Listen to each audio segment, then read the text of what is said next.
প্রশ্ন করেছেন, জামাতের সালাত আদায়কালীন সময়ে নীরব কিরাত বিশিষ্ট সালাতে মুক্তাদির কিরাত পড়তে হবে কিনা?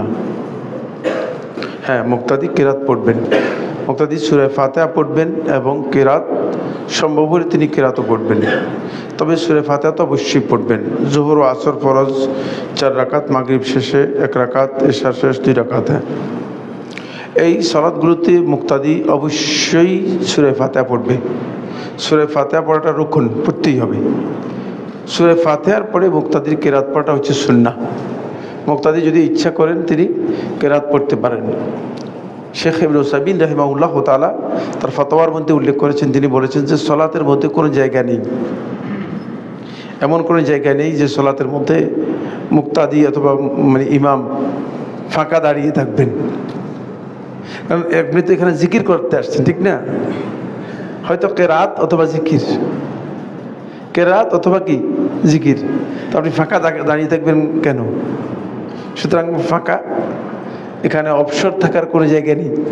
এই জন্য ইবনে উসাইমিন রহমতুল্লাহ বলেছে, মুক্তাদি সূরা ফাতিহা পড়ার পরে দেখে যদি তার সময় আছে তাহলে সে কেরাত পড়বে, অন্য কোনো কেরাত পড়বে। উনি ফাঁকা সময় কাটাবে না, অবসর সময় কাটাবে না। কারণ সালাতের মধ্যে ফাঁকা থাকার কোনো সুযোগ নেই, এটা জিকির। মুনাফিকদের সালাত হচ্ছে এই, মুনাফিকরা যখন সালাত আদায় করতো তখন শুধুমাত্র সালাতের কাঠামো ছিল, কিয়াম, রুকু, সিজদা, উঠা বসা ছিল, কিন্তু মাঝখানে জিকিরগুলো ছিল না।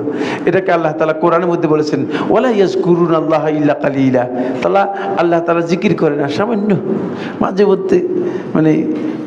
মানুষ যাদের সাথে নামাজ পড়তেছে তারা যদি দেখে যে কিরে এ তো দেখি যে নামাজে ফাঁকি দিচ্ছে, তাহলে মনে হয় মুনাফিক।